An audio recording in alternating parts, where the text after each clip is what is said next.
In the darkest shadows, in the white cold, fearlessly we search for knowledge new and old. We drink the strong spirits and read ancient tomes, the order of the Abercast. We are the brave and bold.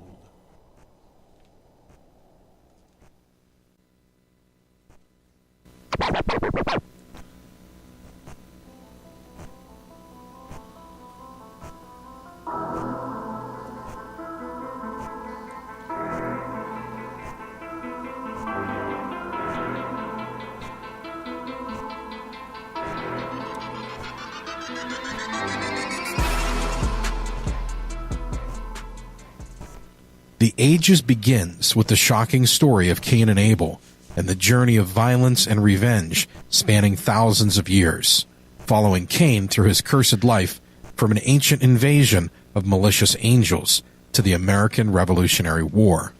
A masterful, compelling journey through time, The Ages delves deep into arcane knowledge, myth, and legend. The art is stunning, and the story takes you on a journey where mortals, immortals, angels, and demons are all forced to deal with the folly that is God's creation. It's a beautifully dark and gritty ride through history. This 4-part story follows the astrological procession of the ages and how each 2,500-year age parallels major changes in the development of Earth's inhabitants.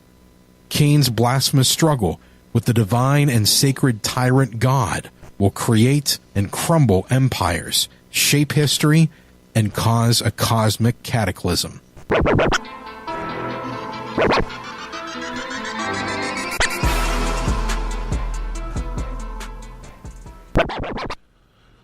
Throughout the inhabited world, in all times and under every circumstance, the myths of man have flourished, and they've been a living inspiration of whatever else may have appeared out of the activities of the human body and mind. It would not be too much to say that myth is the secret opening through which inexhaustible energies of the cosmos pour into human cultural manifestation. Religions, philosophies, art, the social forms of primitive and historic man, prime discoveries in science and technology, and the very dreams that blister, sleep, boil up from the basic magic ring of myth. The wonder is that the characteristic efficacy to touch and inspire deep creative centers dwell in the smallest nursery fairy tale, as the flavor of the ocean contained in a droplet, or the whole mystery of life within an egg of a flea. For the symbols of mythology are not manufactured. They cannot be ordered, invented, permanently suppressed. They are spontaneous productions of the psyche, and each bears with it undamaged the germ power of its source. What is the secret of this timeless vision? From what profundity of the mind does it derive? Why is mythology everywhere the same beneath the varieties of costume? And what does it teach us? Today, many sciences are contributing to the analysis of this riddle. Archaeologists are probing the ruins of Iraq, Honan, Crete, the Yucatan. Ethnologists are questioning the, Ostiacs of the river Ob, the boobies of Fernando. I'm such a child. A generation of Orientalists. I don't know if we're allowed to say that anymore, Joe. I don't know. Has recently thrown open the sacred writings of the East, as well as the pre-Hebrew sources of our own Holy Writ. And meanwhile, another host of scholars, pressing researchers begun the last century in the field of folk psychology, has been seeking to establish the philosophical base of language, myth, religion, art, development, and moral codes. Most remarkable of all, however, are the revelations that have emerged from the mental clinic. Tell me about it. The bold and the truly epoch-making writings of psychoanalysis are indispensable to the student of mythology. For whatever may be thought of this detailed and sometimes contradictory interpretations of scientific cases and problems, Freud, Jung, and the followers have demonstrated irrefutably that the logic, the heroes, and the deeds of myth survive into modern times. In the absence of effective general mythology, each of us has his private, unrecognized, rudimentary, yet secret, potent pantheon of dreams. The latest incarnation of Oedipus, the continued romance of Beauty and the Beast, stand this afternoon on the corner of 42nd Street and 5th Avenue waiting for the traffic light to change.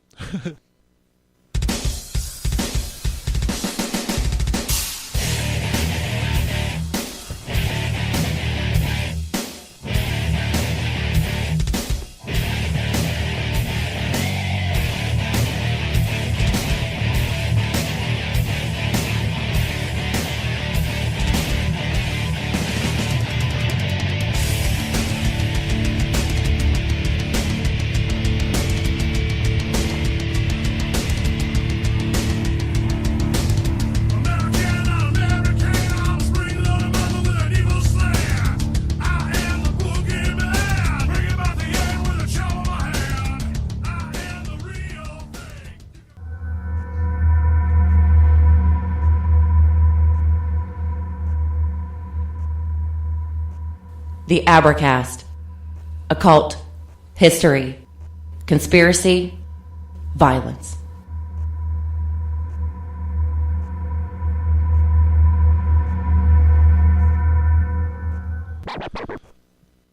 All right, welcome to the Abracast. I'm John. Lots of stuff going on, everybody. Lots of stuff going on. Got a moving day is fast approaching. I still don't have a date yet, so just in case you missed it, I'm going to be switching my RSS feeds to the podcast soon. So if you're subscribed and for some reason I'm missing out of your playlist or whatever, then all you got to do is just search me, and I will be available again on another RSS feed in your favorite podcast catchers shortly. If you are not subscribed to me, I would encourage you to go ahead and subscribe right now. So Moving Day's been going, the Moving Day project has been going through working on stuff. It's been terribly time consuming. That, and also, as you guys might know, I've been bitching about this website redesign. So I'm almost done with the website redesign. So if you're looking for it, it's stigmatastudios.com. If you're looking for it and you can't find it, just hold your britches. They're working on it. The redesign, the basic bones of the redesign is done.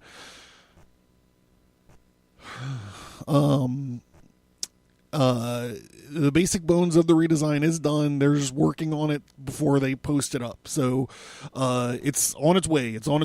It's basically what I did this weekend. This last week. Also had a little tragedy here at the studio. One of my cats, we had to put her to sleep, and really I'm taking it pretty hard. I'm taking her pretty hard. She was my wife's cat when my wife moved in. They moved this cat in, and she's been around the house here for like 10 or 11 years, and really become quite attached to this cat. So it was it was pretty rough. So while working through working through the ridiculousness of all this, I've been. It was she had a thyroid. She was diagnosed with a thyroid problem, and within a few days of her diagnosis, they gave us medicine to give her. And she was acting just very weird, and we were operating on the idea that it was a side effect of the medicine. When it turns out that she had a little cat stroke, or something like that, past a blood clot or something, and just mixed her little brain all up. So, brought her home, put her in the backyard, and still working on it. Jesus, I gotta get my shit together. All right, so I've been thinking about Star Wars a lot lately. I still haven't seen the Last Jedi, but the more and more that I hear about it, and it's out on DVD now or whatever, so I'm like, I don't know. I was actually on social media last night in the midst of this website redesign, and I'm like, I'm just gonna take the day off tomorrow. Maybe I'll watch this movie and get all wound up about it and tell everybody about it. But the website redesign all day today, didn't have a chance to watch the movie, and I'm probably at some point just like, this is my delay tactic. It's just to stay busy so I don't watch it. But I've been thinking a lot about it, and not specifically the prequels or even this shit show that they have going on nowadays. But the original trilogy, sure, but the first movie, I was thinking a lot about that, and since I kind of have been super busy and didn't do a whole, like, really prepare a whole bunch of stuff for this show, like I said, it's been really hectic, and I'm taking this cat situation very difficultly. It should be noted that I do cry a lot. Like, I can't watch any movies with, like, soldiers coming home. Those, when they do it in the commercials, it fucking gets me.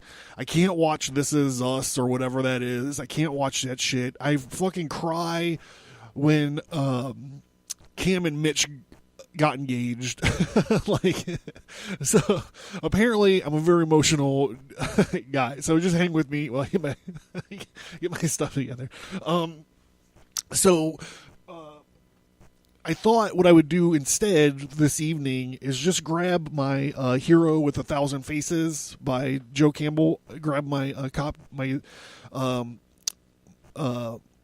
my book that I have of it, and we're just kind of go through and talk about the monomyth, the hero's journey, and talk about how it pertains to A New Hope. And you might have heard all of this stuff before. If you're not a Star Wars fan, there's still going to be a lot of good mythology stuff in this episode, but I'm just going to be bouncing it to Star Wars. So I thought that we could just do this for an episode, and let me get my bearings back and get some of my free time loosened up, and then we'll be back on track next week. I promise.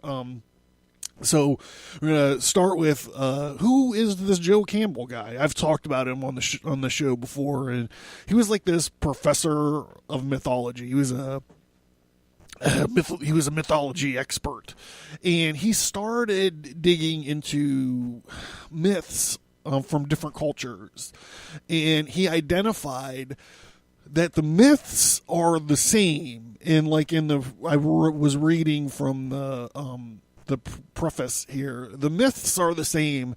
It's just the different cultural costumes that are different. And he looked at this and came up with this word, this monomyth, where it's all just one. We just all are telling this one story over and over again to each other with just a different face on it. So that's where the Hero with 1,000 Faces comes from. And he's like he talks about he's gone through and he's identified a bunch of points of this cyclical hero's journey, and he's identified a bunch of them, and not all myths have all of them. Some myths have some of them. Sometimes the order is rearranged in them.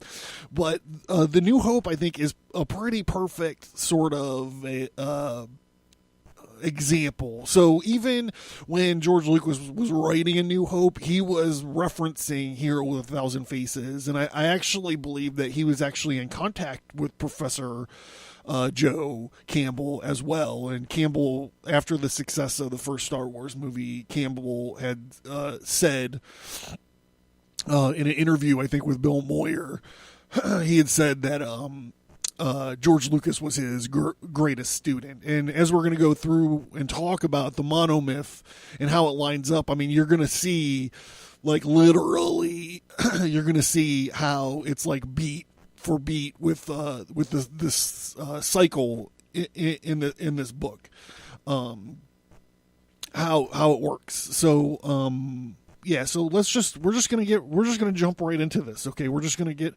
right into it, and I'll probably be editorializing about Star Wars because literally, I know you guys are like, he didn't even watch the latest. He didn't watch the latest movie.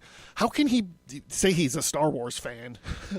Literally, I am the biggest Star Wars fan that I know. So, I mean, I don't wear T-shirts with goofy print stuff on them unless it's mine, because I feel like if I'm walking around with a Star Wars shirt, fucking Disney owes me some kind of money or something. So I don't have the paraphernalia. I'm not a fucking cosplayer.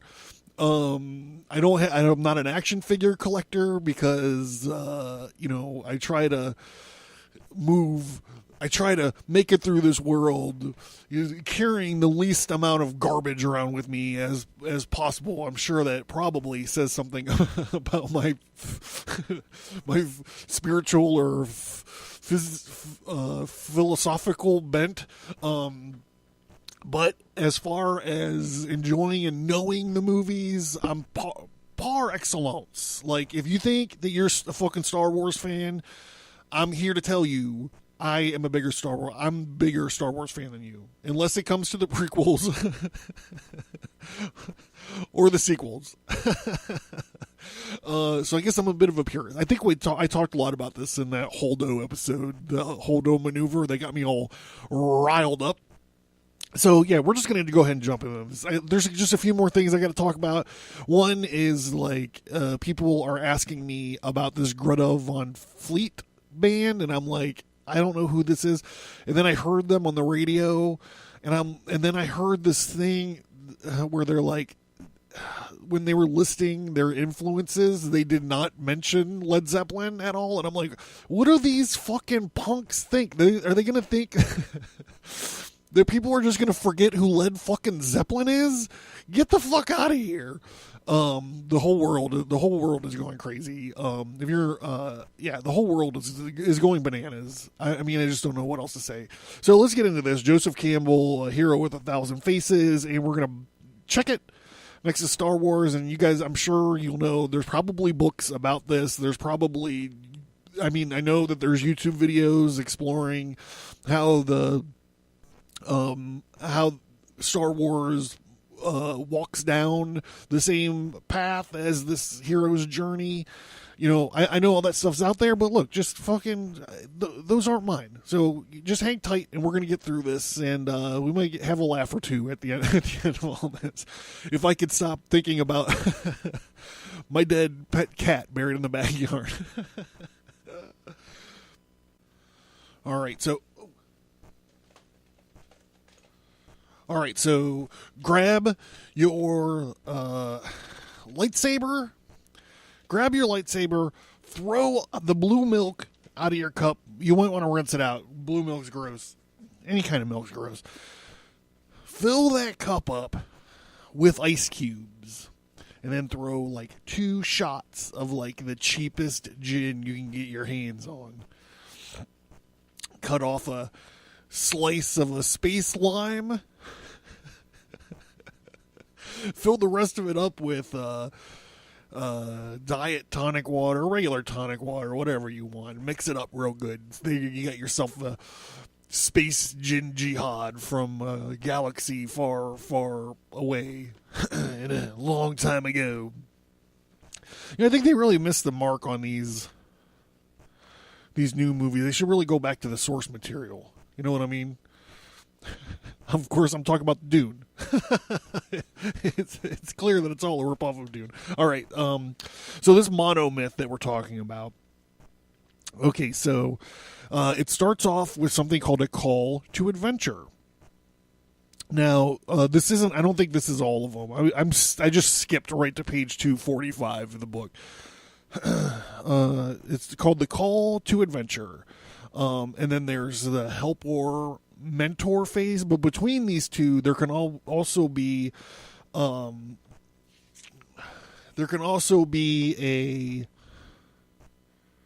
refusal to the call, and we're going to see that Luke refuses the call a couple of times. He refuses the call a couple of times. All right, and then there's the threshold of adventure, where you're going from the world that's established to a much larger world. There's a threshold crossing. There could be a battle with one's brother. That does not apply. There is a dragon battle, though. Dismemberment and crucifixion. Like I said, we're just talking about A New Hope. We're talking about A New Hope. So when you hear dismemberment or crucifixion, it's not about Luke's hand or whatever. There's a night sea journey. Then there's the whale's belly. We're going to see the whale's belly in Star Wars. Then there's tests. There are more helpers. About halfway through, we're seeing a sacred marriage. Now, don't get all tied down to the sacred marriage thing. Father atonement, apotheosis, and elixir threat. We actually see... it depends. We actually see all of these in a way in a new Hope. We're gonna get to that. Going forward, there's a magic flight or chase. There's a return, a resurrection, a rescue, a threshold, struggle, and then you take your elixir and you go back home. You choose to return home with this knowledge or great boon. A great gift that you have, or in this thing, the mythological hero steals or is given or is gifted. So we're going to see a lot of these. I mean, there's a few that we can like strike out right away, but we're going to see a lot of these in A New Hope.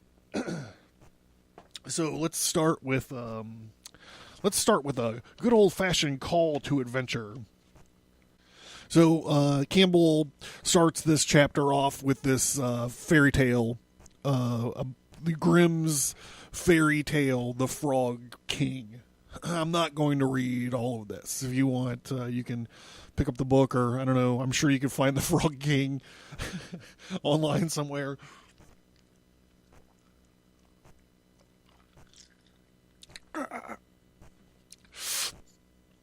So he tells this story about the Frog King. And then he goes, this is an example of one of the ways in which the adventure can begin. A blunder. Apparently, the merest chance reveals an unexpected world, and the individual is drawn into a relationship with forces that are not rightly understood. As Freud has shown, blunders are not the merest chance. They are the result of suppressed desire and conflicts. They are ripples on the surface of life, produced by... Joe Campbell is pretty poetic with his prose. They are the ripples on the surface of life, produced by unexpected springs. They are, and these may be very deep, as deep as the soul itself. The blunder may amount to the opening of destiny. Thus it happens in this fairy tale that the disappearance of the ball is the first sign of something coming for the princess. The frog is the second, and the unconsidered promise is the third. Okay, so So what we're talking about here, what is this? Okay, so what we're talking about is the call to adventure. So in A New Hope, what is the call? What's the call to adventure here? It's not a blunder, in many ways, but it is chance. So Princess Leia tapes her message, and stashes it in R2, and then the Abbott and Costello of the galaxy get into the lifeboat escape pod, and they shoot off to Tatooine. So I guess in some ways it is kind of a blunder. Like, there's no way of knowing that they were going to land on Tatooine and eventually get bought by Luke's uncle Ben. But that is what happens. And then while Luke is cleaning the droid, he finds this message, and this is a very fairy tale like message. This is a princess in distress and needs a good old-fashioned rescuing. So, it's almost mythic already.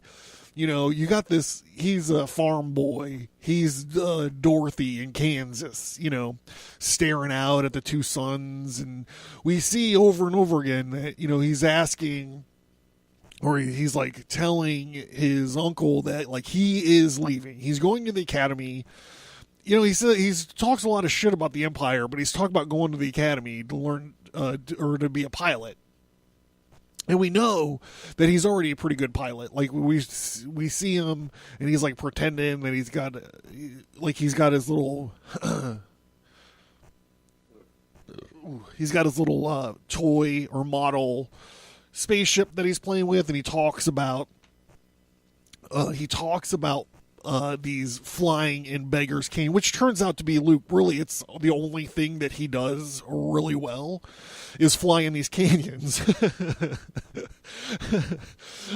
He talks about it a lot. Like, he's like, oh, it's just like flying in Beggar's Canyon back home. And he talks about targeting womp rats while he's flying in these canyons. He's like built for this Death Star run, right? He's like built for it.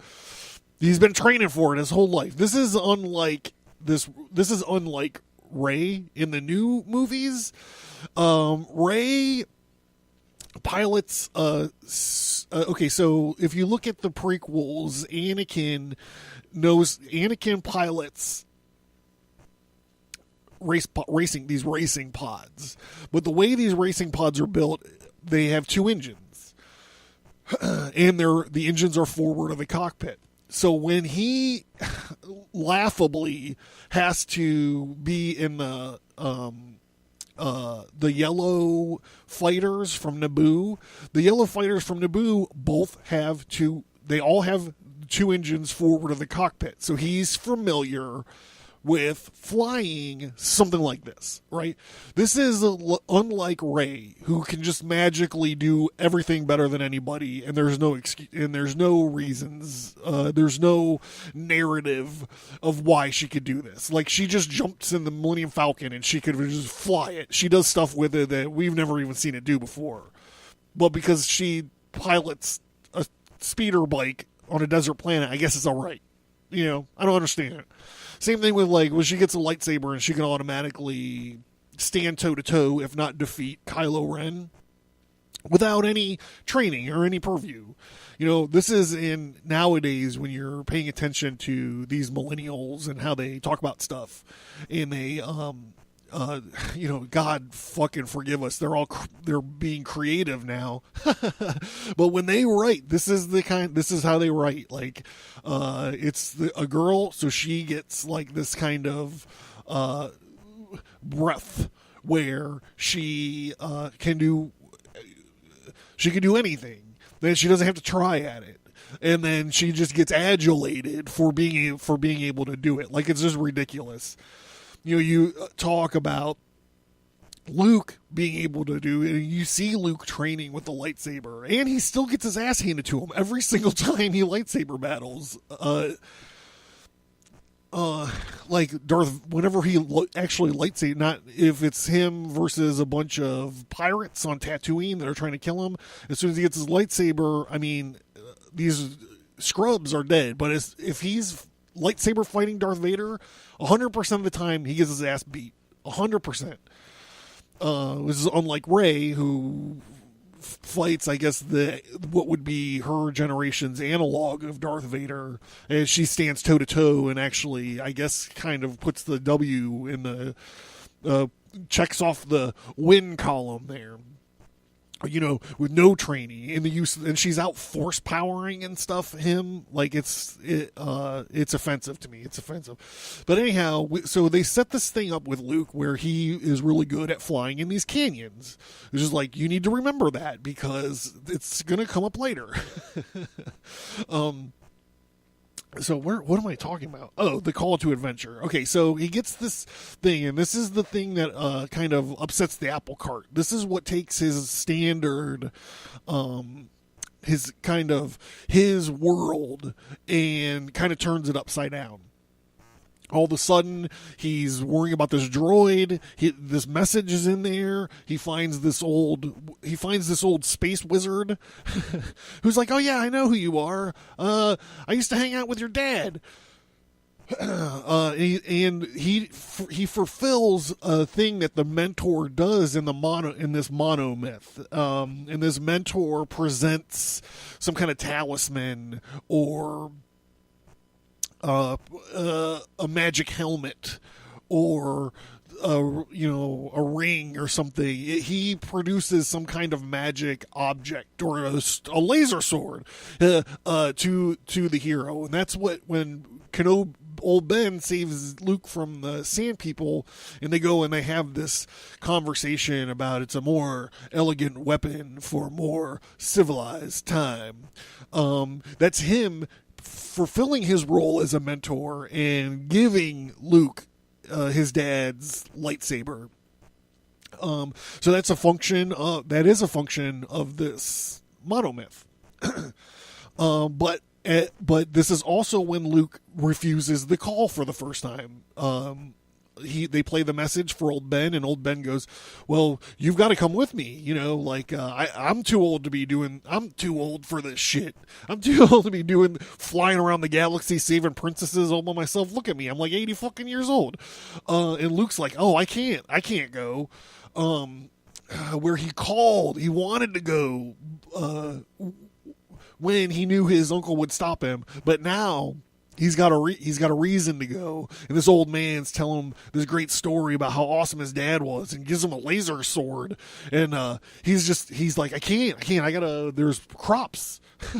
It ain't like dusting crops back home, kid. He's like, I gotta do these moisture evaporators and all this stuff. Like, I can't go. My whole life's here. And old Ben's like, all right, well, I wish you would come with me. And eventually, when the stormtroopers follow the Jawas and they find Uncle Owen, I think I called him Uncle Ben earlier. I don't know if I was thinking about Rice or Spider-Man. I don't know, but when they find Uncle Owen and Aunt Beru and they kill him, and only then is Luke free to go. So this call to action. Hold on, wait a minute. This call to action, or this call to adventure, and the refusal of the call is interesting, but also we have to kind of look at what makes him answer the call. After he refuses it, what makes him answer the call? And it's the death of the family that he knew. And he was like, well, there's nothing after they're dead. They didn't level the farm. They didn't nuke it from orbit just to be safe. They slaughtered his aunt and his uncle, and he's like, well, there's nothing left for me here. So that kind of moves the the narrative around there. He's motivated by the death of his uncle and his aunt, and he gets this magic.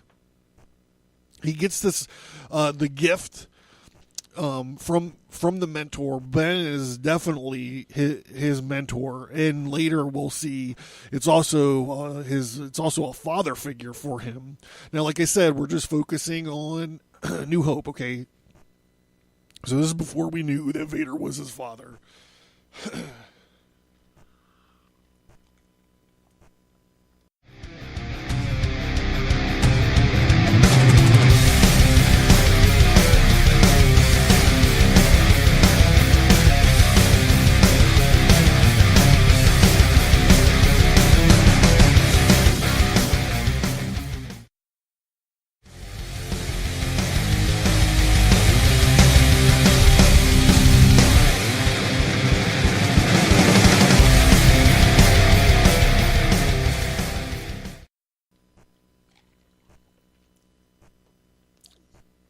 So we move to the next section.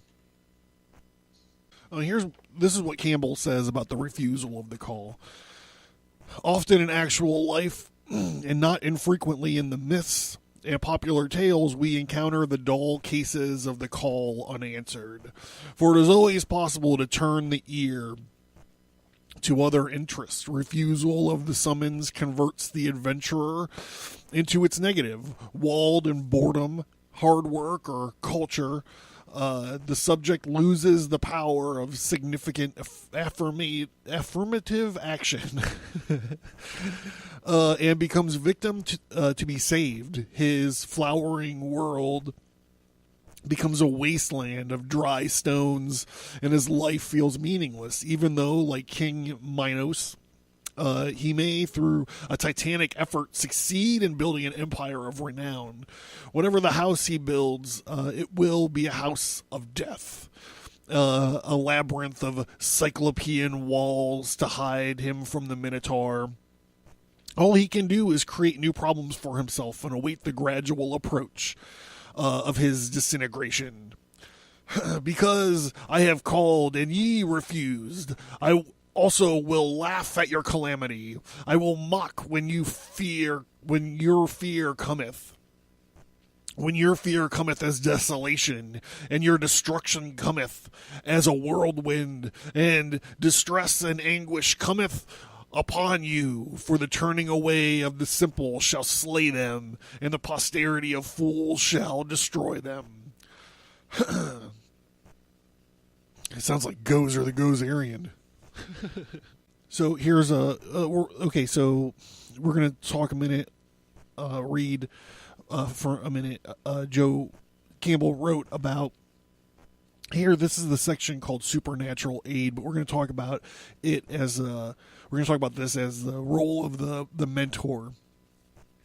Not infrequently, the supernatural helper is masculine in form. In fairy lore, it may be some little fellow of the wood, some wizard, hermit, or shepherd, or smith who appears to supply amulets or advice that the hero will require, or a lightsaber.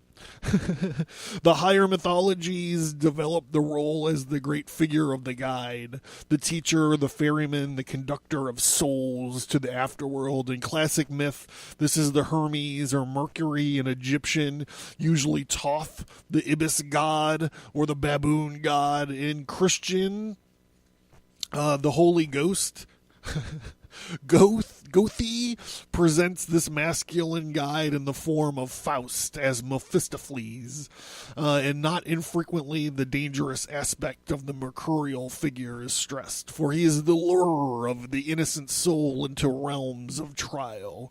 In Dante's vision, he is the part played by Virgil, who yields to Beatrice at the threshold of paradise, protective and dangerous, motherly and fatherly at the same time. This supernatural principle of guardianship and direction unites itself all the ambiguities of the unconscious, thus signify the support of our conscious personality by that other, larger system.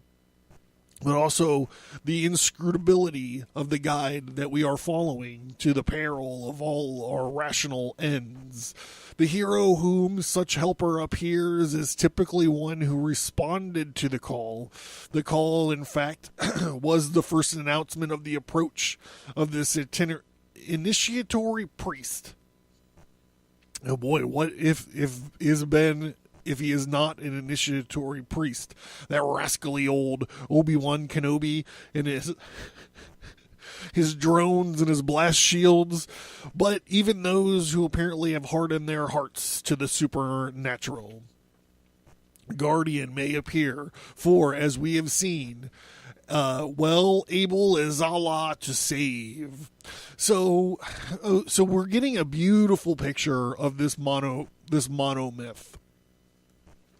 So far, we're hitting a lot of these strides and a lot of these things. And like I said, you might be able to like smash these up to the prequels. I'm not that much of an expert on the prequels. Maybe I could watch them again and at least the first one and talk about it. But I mean, we have the same thing. Like we have a child who's like stuck literally on the same planet as the one as literally he's stuck on Tatooine. He's just in a different shitty town.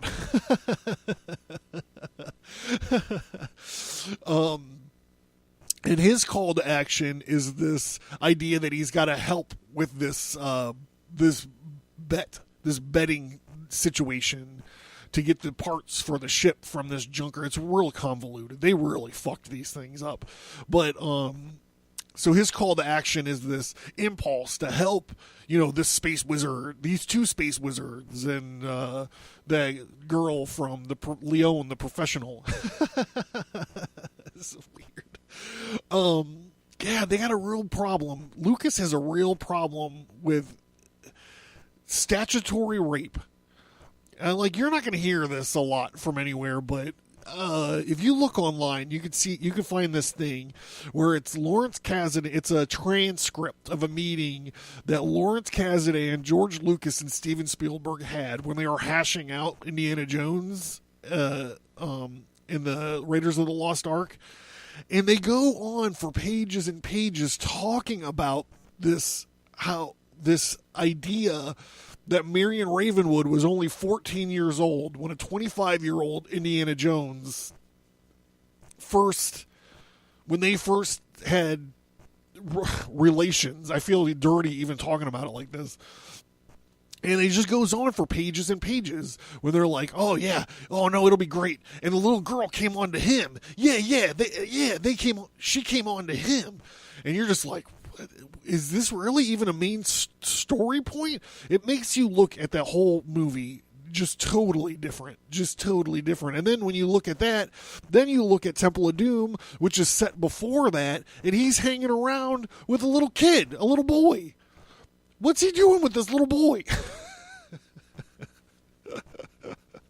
I mean, my God. Anyhow, if you Google it, you can find the website that has they published the whole transcript as a PDF file.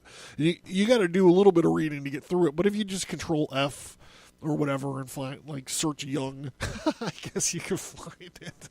It's creepy though. It's really creepy. I warn you, it might ruin that movie for you if you read it, and it might ruin your relationship with Steven Spielberg as well, because once you read that, then you go back and you look at his catalog of movies and you're like, why is it always this little boy that's got a weird friend? I mean, it's just weird. It's just strange. All right, it's back to this monomyth. Where are we at? Oh my God, I'm not gonna be able to do this whole thing right now. It's fucking late, too. Jesus, shit. I spent too much time crying about my cat.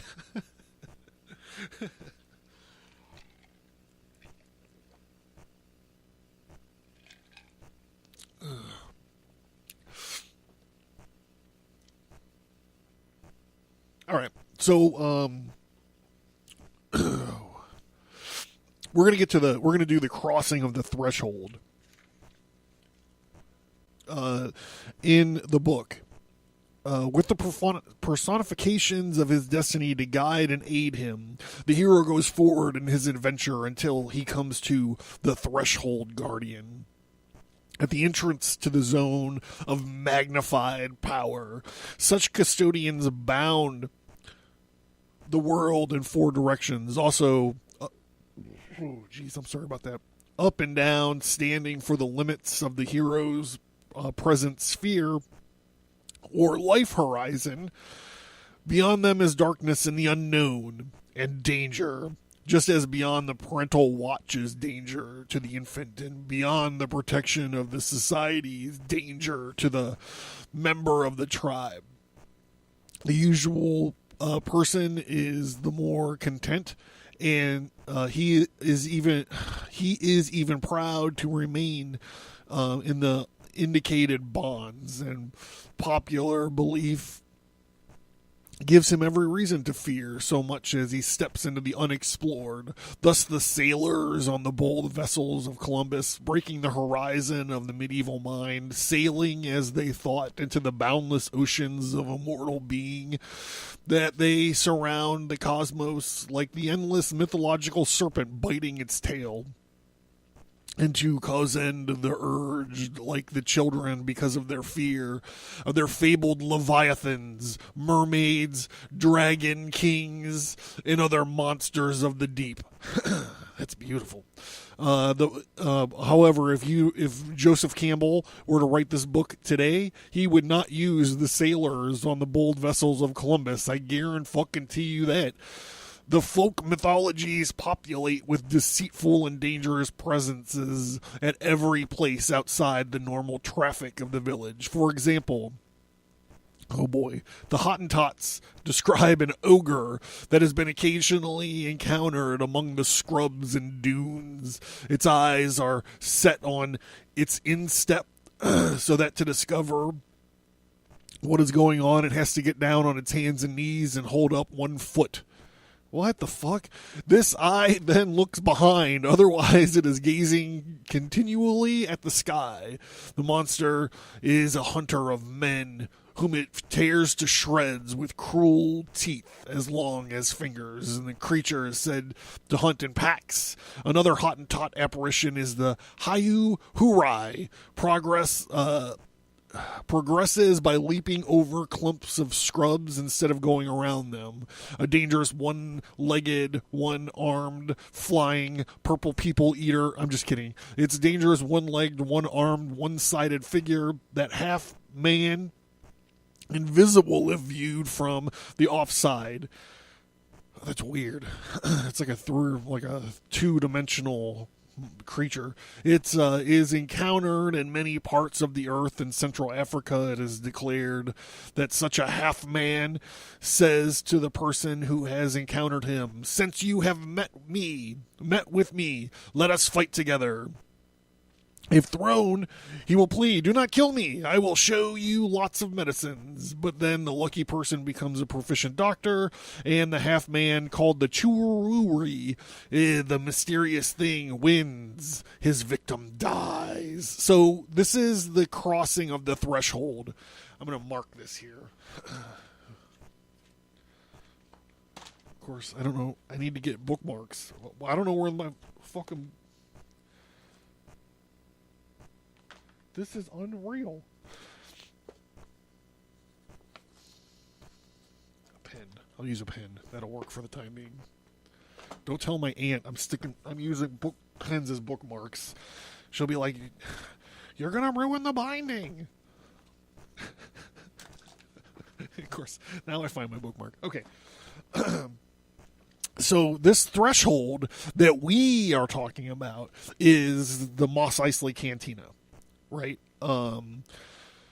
This is the you've never seen a more wretched hive of scum and villainy.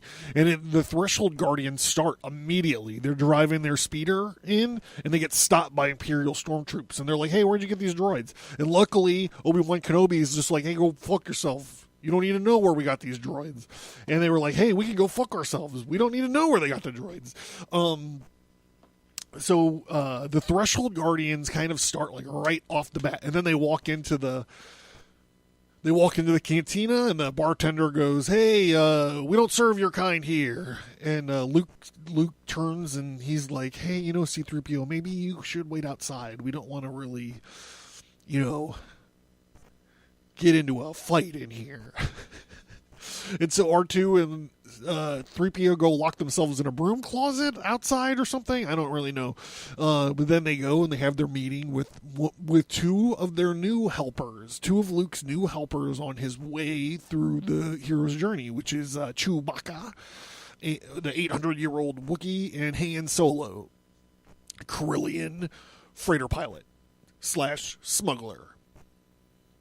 Okay, so they meet these two shady individuals. I claim that they're really not good guys until Han decides to turn back and help at the Death Star battle. Until then, he might be heroic, but he's a mercenary. He's fighting on the side of good, and I can't wait to see what this new fucking movie does to this beloved character. Anyhow, so they're at the threshold, and this guy who's like, "I'm wanted in 12 systems, and we don't like you, and my friend doesn't like you either." And just everyone's fucking with Luke. Every person that he comes into contact with is just fucking with him. And he's like, "It's okay, everybody. It's just cool. I'm just here with this old man, and we're just going to book passage off planet. That's all we're going to do." So this is literally where he does the famous, "You've taken your first step into a larger world." It's this threshold crossing at the cantina that they're talking about. So really, this is I'm way behind. I thought I was going to be able to do this whole thing in an hour. Can you fucking believe that? Loser. So I had planned, actually, I was going to just go ahead and do I don't know. All right, so fuck. Why did I do that? All right, this is Abercrombie. We'll continue this somehow. I don't know. I bit off more than I could chew here.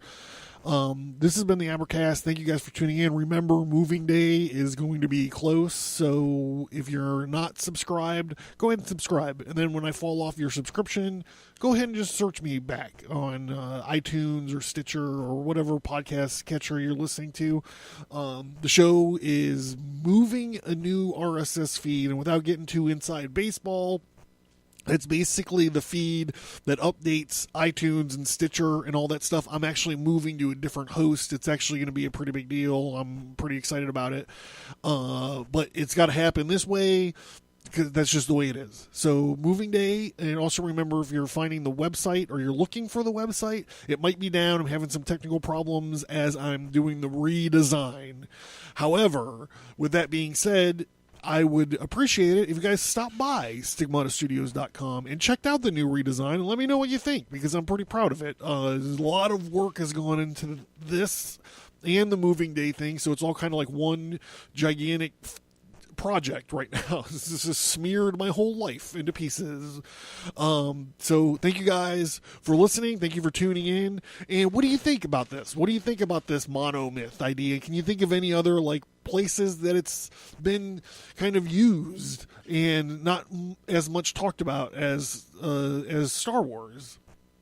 You could see it in, maybe we could talk about The Wizard of Oz, or maybe we could talk about The Matrix. Has been used in The Matrix pretty well. I mean, it's everywhere when you think about it. I know we only got through the first, not even half of it. So, this is definitely going to be something that is a to be continued. All right. With that being said, we'll do this, and then we'll finish up on the other side. Thank you guys for listening. I appreciate it. I fucking love you guys, man.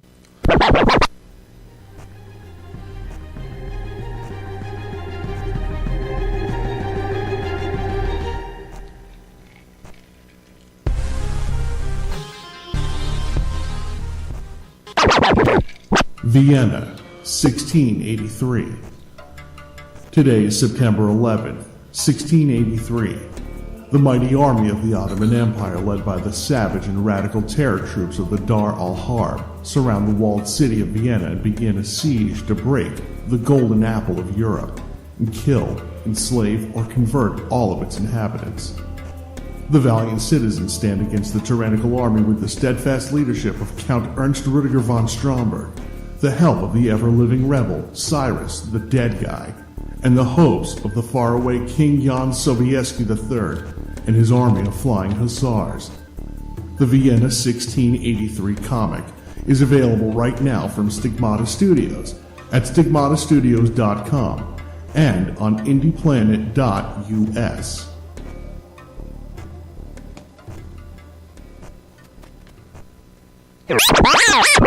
The Non-Standard Squad, 1944. World War II. 3 weird American soldiers are on a search and rescue mission into the oldest and darkest regions of Europe. A cursed, ever-living warrior, Cyrus the Dead Guy. An experimental warbot, Sergeant Lane McCord. An all-red axe, mysterious rogue with a demon-possessed arm, come face-to-face with an army of magically corrupted, machine-obsessed elves, a magic hammer-wielding Norse Ubermensch, and a Nazi wizard who is a member of the ancient Dark Order of the Shining Hexagon. The Non-Standard Squad 1944 comic is available right now from Stigmata Studios at stigmatastudios.com and on indieplanet.us. Well, that was abrupt. Who engineered that? So, while those last reads were playing, I just pulled up my website on my phone, and everything is working. Like I said, it's a bare bones sort of thing. There's going to be plenty more to come, but it's definitely up and it's definitely out. It still has the old host on the podcast page, but that will change in time. So go check it out. Let me know what you think of my new streamlined. Oh yeah, it looks really good. I got all the books are up there. Oh man, it looks pretty fantastic. That's stigmatastudios.com, and I'm John Towers, and this has been I don't know what I'm gonna call it. Heroes with 1,000 face. Heroes with 1,000 Star Wars face. Heroes with Luke Skywalker's face. I don't know. But thank you guys, and I just want to beg you guys to watch out for moving day. I don't have dates and stuff yet, and I'm never going to have them because once I submit my new RSS feed to iTunes, who knows how long it's going to take for them to accept it. And geez, what if they don't even accept it? I don't know if that even happens. So just trying to keep open line of communication with you guys. I think that I forgot to mention my cat. The cat that I was weeping about earlier, her name was Cecilia. And the Paul Simon song is all about fucking. It's not really like that, but whenever I hear that song, I think of this little cat. And she's just a little precious, scruffy cat. And thank you guys for helping with my therapy. So I had this queued up when I thought I was going to get through the whole hero's journey, but since I only got through half of it, I don't know what I should play. Hold on. Catch you guys next week. Bye.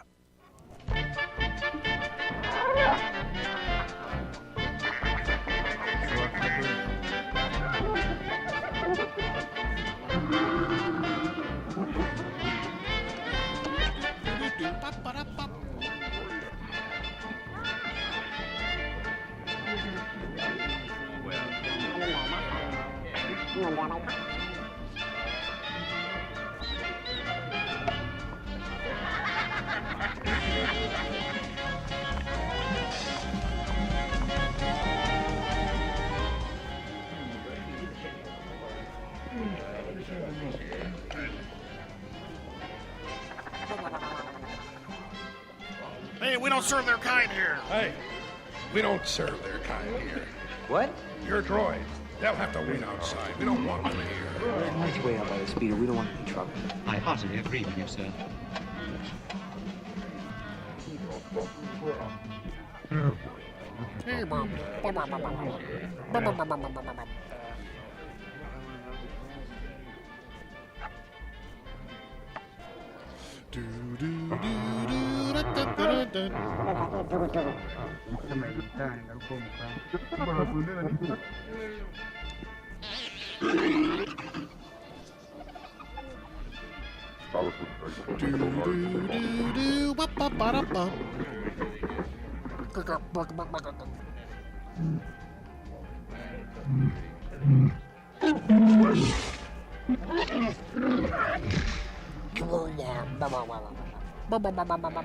He doesn't like you.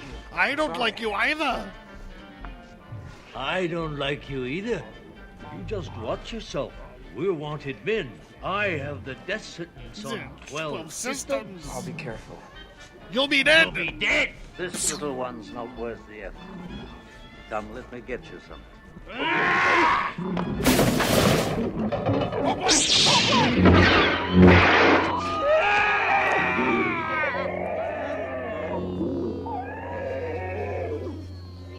All right, does anyone ever realize when Obi-Wan Kenobi, first of all, these guys are totally disrespecting Luke. Luke gets respected 100% of the time. Disrespected 100% of the time. Everyone's telling him he's get the fuck out of here. You're a twerp. Luke gets no love. But when Obi-Wan Kenobi cuts off Walrus Man's hand, I don't know, Panda Baba, I don't know what his actual character's name. It is Panda Baba. That's what it is. I think Baba something. I don't know. But why is there blood? It's a laser. It sears it. It would be like when that time when Rambo was cauterizing his wound and he packed the gunpowder in there and lit it on fire to cauterize all the vasculinities and stuff. That's all a laser sword would do. It's actually a pretty ineffective weapon unless you hit I don't know. If you're just slicing off extremities, whatever. This is the first laser sword hand loss of the trilogy. And it doesn't make any sense. Why is it bleeding? Do walrus men have different physiology? Do their bodies act different with the laws of physics? I don't know. These are the questions I'm asking you. But Obi-Wan Kenobi is a bad motherfucker, boy. He's a bad motherfucker. And you see those space twins in the background, you're like, oh, shit. There's some space twins with the weird, kinky, braided hair. I'm all right. Luke's like, I'm all right. My head took the brunt of it. First mate on a ship that might suit us. This here is Chewbacca. He's the first mate on a ship. Oh, I think this is the special edition. So this is going to have the Greedo shooting first fucking thing.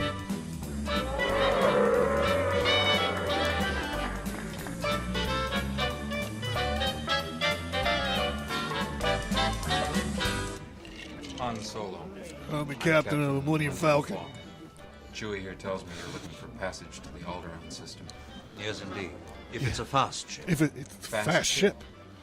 You ever heard of the Millennium Falcon? Should I have? It's a ship that made the Kessel Run in 12 parsecs. I thought running through starships. Not the local bulk cruisers, mind you. I'm talking about the big Corellian ships now. She's fast enough for you, old man. What's the cargo? Only passengers. Myself, the boy, 2 droids. The boy. Listen, even old Ben. No questions. Even old Ben's is no question. Well, that's the real trick. Trouble? Let's just say we'd like to avoid any imperial entanglements. Well, that's the real trick now, isn't it? That's the real trick, isn't it? And it's going to cost you something extra. 10,000, all in advance. 10,000? I know us buy our own ship for that. But who's gonna fly it, kid? You? You? Hey, I'm not such a bad pilot. Bad pilot myself. I don't have to sit here and listen. We can pay you 2,000 now, plus 15 when we reach Alderaan. 17. Math works in a galaxy far, far away. Okay, you guys got yourselves a ship. We'll leave as soon as you're ready. Docking Bay 94. Docking Bay 94. Looks like somebody's beginning to take an interest in your handiwork. All right, we'll check it out. This is the threshold. Look, more threshold guardians. I'm imagine being an actor and having to fucking do this scene and not just laugh by looking at all these fucking goofy costumes? Get back to the ship and get her ready. Go solo. That's okay. I'm never coming back to this planet. I'm never coming back to this planet again. Yes, Squiddo, just go and see your boss. Tell Jabba that I got his money. Maritam kita. Jabba wa ninchi ko babushani kaitani wanyaruska. Askinyawi kuchu. Yeah, but this time I've got the money. I don't have it with me. Tell Jabba.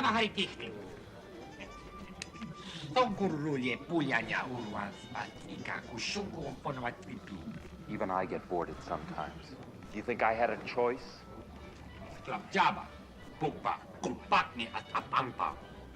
Over my dead body.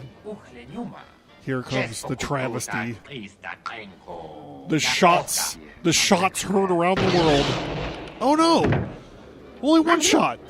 Yes! Only one shot!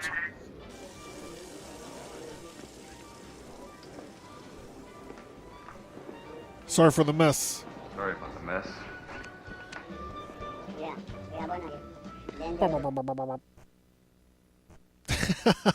Well, I could sit here and watch A New Hope with you guys all fucking day long, but I gotta run. Thank you guys for tuning in. I love everybody, and yeah. What else is there to say? Moving day, everybody. Moving day. Website. Moving day website. StigmataStudios.com. Sorry for the mess.